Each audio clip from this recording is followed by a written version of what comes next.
3 full playthroughs, 8 different endings, 38 hours of gameplay, my personal game of the year, and 44 trophies including 1 platinum trophy.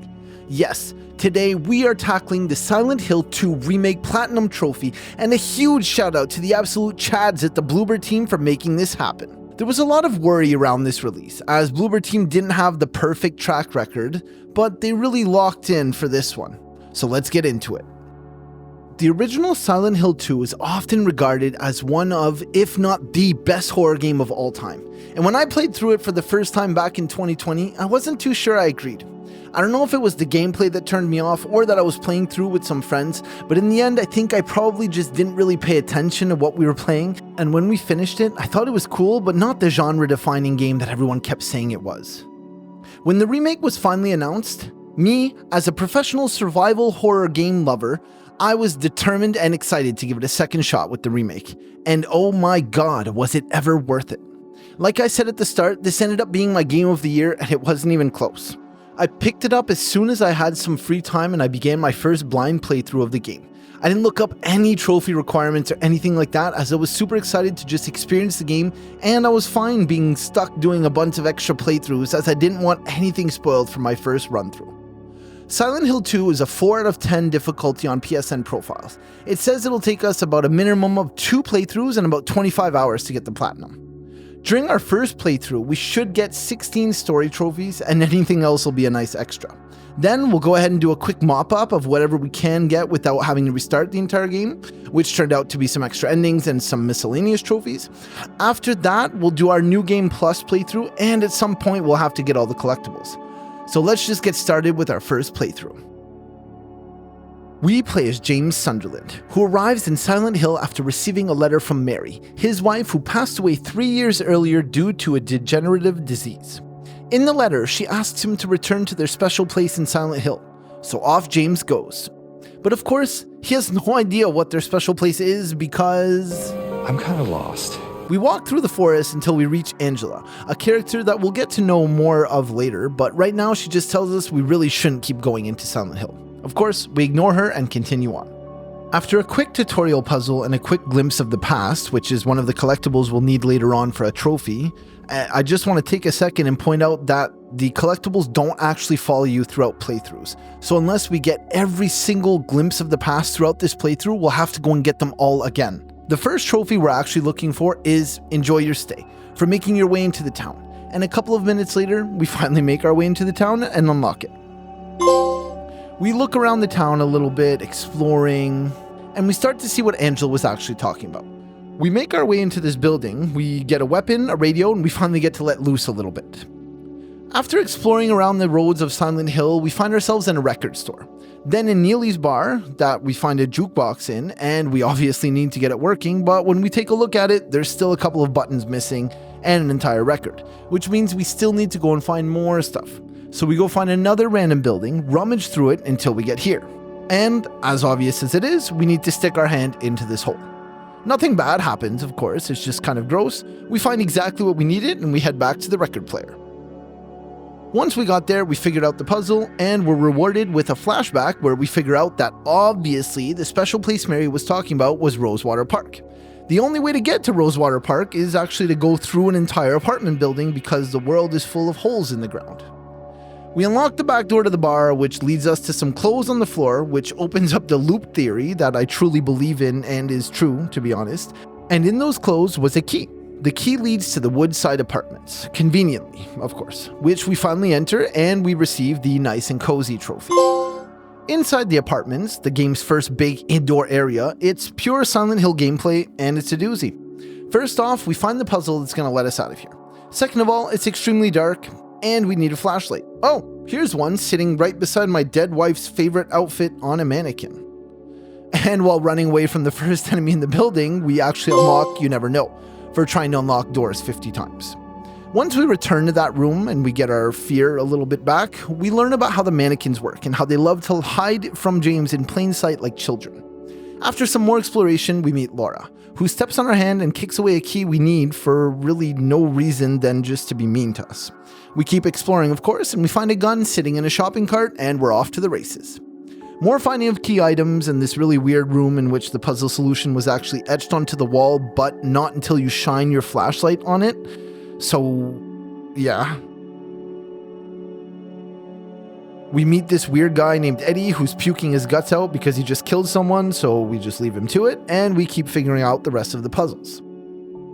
This includes me being unable to figure out that I missed an entire required room for 45 minutes. We get our last coin through the trash, we solve the coin puzzle, get a key, and finally get to room 201, where James shows off the move of the century here. Okay, moving past that, we get the Otherworldly trophy for making our way to the Otherworld for the first time. The Otherworld is basically a mirror world, and it's the Silent Hill staple. Usually it's the same exact map you went through with some small changes and everything's rusty and gross. But this time, because we actually jumped to another building, we're in the Blue Creek apartments on the other side. We do some similar puzzle solving in this area, but this one's actually a grandfather clock with doors that open at specific times. We also meet a new, stronger variant of the weakest enemy, solve some more puzzles, and we meet up with Angela again. In this interaction, we learn that she's actually a little bit troubled. We end up taking a knife from her that luckily I didn't inspect from the inventory, as even inspecting it once actually affects the ending you'll get. Yeah. We'll get into that whole thing a little later on, but back in the Otherworld, we solve a couple more puzzles, and then we have our first real huge showdown with Pyramid Head. Now, with hindsight, we know that this fight is just on a timer, which gets sped up a little bit if you do damage to Pyramid Head, but it is what it is. I didn't know, I was shooting at him. Scary monster in a survival horror game. What do you expect? Once the battle's over, we finally get past for watching Pyramid Head walk away and making our way out of Blue Creek apartments. We're now back outside in the Silent Hill world, but we're out of the Otherworld somehow. I don't know, things get kind of messy here. We meet up with that little girl again, who name drops Mary and runs away. We're still on the quest for Rosewood Park, which we head to, and we actually get uncanny for meeting Maria for the first time.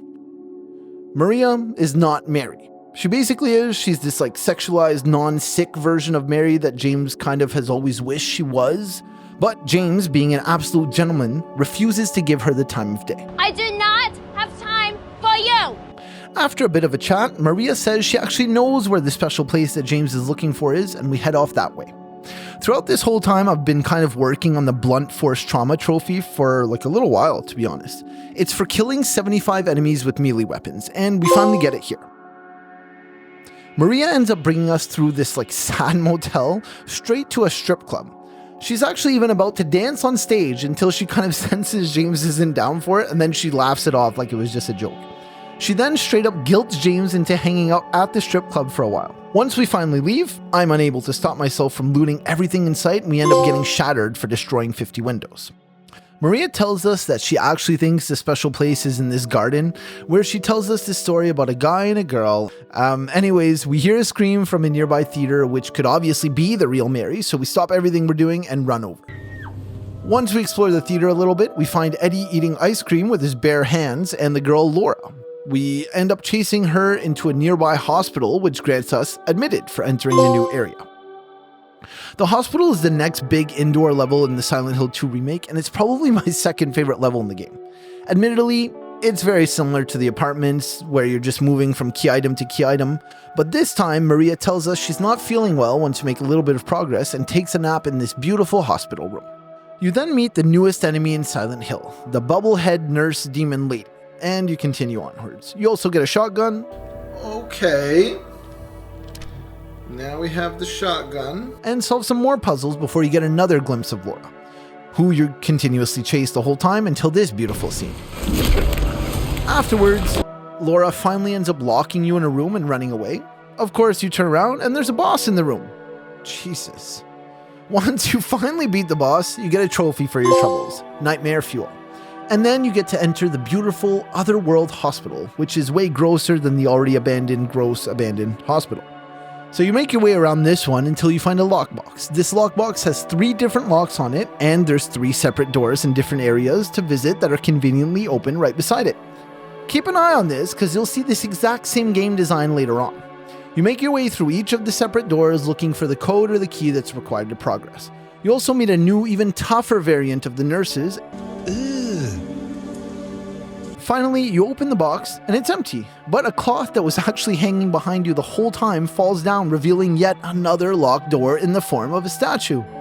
I know, but this one actually has an elevator button hanging out of the statue's mouth.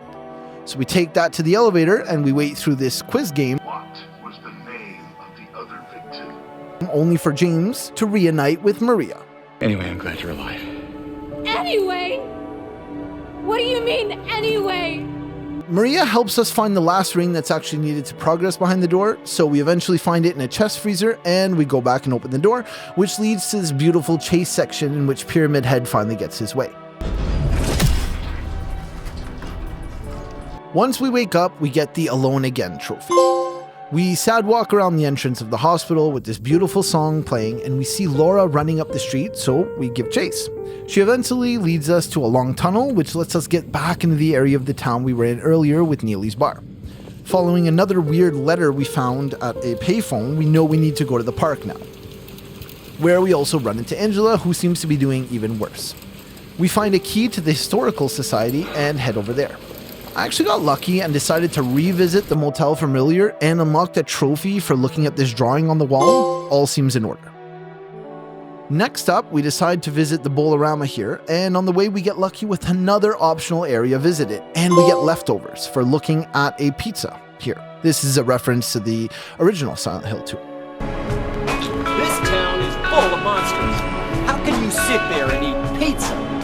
Finally, we make our way over to the Historical Society and find out that a large chunk has been taken out of this wall here, leaving a staircase. And of course, we head on down, getting the Into the Abyss trophy for doing so. After jumping down some holes, we find ourselves in the Silent Hill prison, where we immediately get merciless for killing 50 enemies with a stomp attack while locked in a room that infinitely spawns these little insect enemies. We meet up with Eddie again. Ain't no big deal.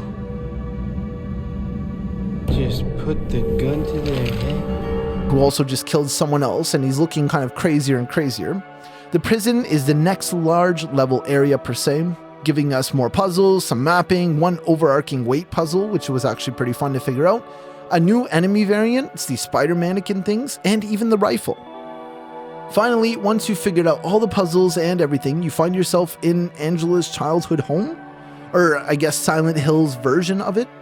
This is another boss fight in which you fight a weird morphed version of Angela's father, which the game calls Abstract Daddy, who has been abusing her for years. It's a very intense and well-crafted fight. We even get a trophy for it after it's over, entitled Unforgettable. We enter the next area of the game, entitled Labyrinth, and somehow Mary came back to life.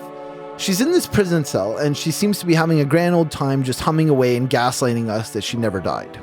She also makes it a point to mention the hotel and the videotape her and James made when they stayed there. Hey, yo! James clicks in that, oh, the hotel is the special place he needs to go. Gameplay-wise, in this area, it's the return of the 3 separate paths forward to unlock the next part of the game thing. We figure out the puzzle and then head to the next part of the labyrinth to do it all again. I'm not joking here, you do the same thing basically 3 times. It's super fun, but the game is not fun. Along the way, we unlock the Inner Sanctum trophy for finding Pyramid Head's bedroom, I guess. We also meet up with the man himself a couple of times. I think it's Pyramid Head, but I'm just running. Eventually fighting a bunch of challenge rooms, essentially. And in the end, we get away and find our way back to Mary's prison cell, but she's dead again. Great Scott! I assume it was Pyramid Head because he forgot his sword upstairs, but why? Either way, we use the sword to move forward through the labyrinth area, and we even jump into our own grave at one point, eventually reaching a butcher freezer where we find Eddie, and he's not having a good time. He's now decided that we're the evil one that's been bullying him, and he wants to kill us. He's kind of a slow runner, but he's a really good shot. Of course, we're elite gamers, and we end up taking him out and getting the A Human Being trophy for taking him out, and then we venture outside. We finally head across the lake to the Lakeview Hotel. The story about the candle lighting the way comes back a bit during this boat ride here, and we get the Glimmer of Hope trophy for finally arriving to the hotel. This is it, the real special place that Mary was talking about in her letter. We arrive inside and we find Laura just kind of hanging out at the piano. She gives you a letter Mary wrote her right before she died saying that she knows that James sucks, but that Laura should be nice to him. And with that, we actually begin my favorite part of the whole game. It is truly just making your way through the hotel, but there's actually a really good amount of puzzles. It's a really cool set piece on its own, and exploring each of the individual rooms is actually something I've just kind of wanted to do in real life. Even though they're all the same, it's just kind of a weird thing I have. But there is a really unfun part in my opinion, and it's when the game takes away everything from you to go stealth mode for a little bit. The problem with this is that the stealth isn't really great and you could just run by everything. Although the first time I did play it, it was extremely stressful. While in the stealth section, you could find this bread here and interact with it to get the trophy, It's Bread. This is a reference to the whole game in which you could interact with a bunch of random stuff and it would just say like, It's Bread. Anyways, when we last saw Maria alive, she mentioned a videotape that she and James made, and it seems like we found it in the stealth section of the hotel. After some more key item finding and using, a few interesting puzzles, we finally reached the room we rented way back when and we used the videotape. We immediately get the trophy, Truly Special, for opening the door to the hotel room itself, and we learn that James actually killed Mary because he couldn't handle being her caretaker. Yeah. Huge twist that I didn't see coming at all when I played the original game a couple of years ago. But after coming to terms with the truth that he actually killed Mary, he tells Laura, and then everything around James in Silent Hill kind of loses its power over him. We enter the hotel Otherworld, and the enemies are kind of non-existent or super weak and dying as soon as we see them. We move around the hotel and we actually meet up with Angela, coming to a conclusion of sorts in which her and James kind of realize that nothing really means anything. She ends up continuing on her sad path and, to be honest, probably ends it all off screen. After that, we meet up with the two pyramid heads for an encounter, getting the obsolete trophy for beating them. They each give us an apple. One is rotten and one is regular. We put them through the doors, and I didn't know, so I just ran right through, and I finally fought the final boss. Maria. Yeah. We kill Maria, and we get that part of me trophy for defeating her. And we get the Making Peace trophy for getting the leave ending. Now we've finally beaten the game without any spoilers, so I start to read up on what trophies I'm actually missing. It's not insane, but it looks like a couple more playthroughs do remain. So we're at step 2 now. We need to unlock the 3 regular endings, then there's 4 more endings that are only accessible through New Game Plus. One of them is not really a trophy requirement, but I'm not going to leave it at 7 out of 8 endings done. So after reading up a little bit, it looks like I have a chance at getting the Vicious Circle trophy for getting the Maria ending. I also notice I'm somehow missing James of all Trades trophy for killing at least one enemy with each weapon. So pushing my luck a little bit, I actually read that the apple at the end that I didn't understand makes a big difference in the point system for the ending. So pushing my luck, I make a small change by going through the door that I put the red apple into instead of the rotten apple, right after finishing the Pyramid Head fight. And right at the end of the fight, I make sure to kill Maria with the rifle, which actually gets us at least 1 trophy, so the James of all Trades trophy. And then the apple door thing actually works, getting us the Vicious Circle trophy for getting the Maria ending. I truly couldn't believe it. Everywhere online that I was reading was saying that if you missed the Maria ending, you're probably stuck having to play another full playthrough to get it. But we got really lucky that all that ruined it for the playthrough was me picking the wrong apple right at the end of the game. After that, we're aiming for the Only Way Out trophy, which requires us to get the in-water ending, which is affected by looking at the knife, like I told you guys earlier. So I inspect the knife literally 11 times. And once we fire the last bullet, boom, Only Way Out trophy. There's only one way out. Now that that's done, we can do a little bit of a mop-up of the final trophies that I can get without having to replay the entire game. So for the first one, we needed the No Big Deal trophy. This is for killing 75 enemies with guns. So I of course loaded up my favorite level and had a shooting spree. Next, we're going for Let's Not Party for shooting out a bunch of balloons right here. And the Scourge of Toluca Lake for hanging out on the lake for 10 real-life minutes. Now that we've got all those, it's time for our New Game Plus playthrough, in which we're going to go through the game collecting a bunch of New Game Plus specific items that will get us the 4 new endings we need. We're also aiming to get the trophy I Saw That Town for finishing our New Game Plus playthrough. Throughout this playthrough, we're also not going to be using guns for the As Close As You Like trophy. We're going to be leaving the radio off for the entire game for the radio silence trophy, and we're going to make sure to finish the game in under 10 hours for the Faster Than Fog trophy. My first playthrough took me 16 hours, So for some reason, the 10-hour time limit really scared me. So I decided, of course, I'd much rather do a third playthrough to go back and collect all the memos, strange photos, and glimpses of the past. Starting our New Game Plus playthrough, we immediately turn around and try and leave to get the No Turning Back Now trophy. And a little bit later, we get the chainsaw, and this unlocks us the Lumberjack trophy. We immediately turn off the radio as soon as we get it to get the radio silence trophy at the end of the game, and we're off, chainsawing everything in our path, which literally kills each enemy in one hit, even bosses in a couple hits, and we go through the entire game a second time. When we finally finish the game with the dog ending, we get 5 trophies all at the exact same time, and for some reason my PlayStation only showed 1. But I took the time to immediately check the trophy list, and we did get them all. For the dog ending, we got the Goodest Boy. For finishing in less than 10 hours, we got Faster Than Fog. For leaving the radio off the entire time, we got Radio Silence. And finally, we got I Saw That Town for finishing a New Game Plus playthrough. We got all of these at the exact same time, which is basically what we were aiming for, so mission accomplished on that one. Like I said, throughout that playthrough, we were also grabbing and using specific items at specific times, and we left ourselves a perfect save right at the end of the game.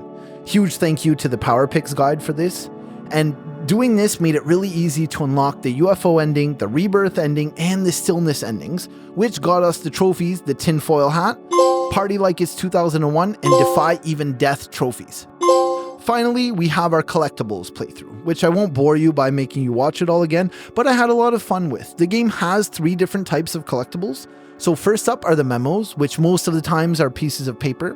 Collecting all of these gets you the trophy The Archivist. Then there are strange photos, and that'll give you the trophy Pieces Unarranged. And finally, there are glimpses of the past for the trophy Echoes.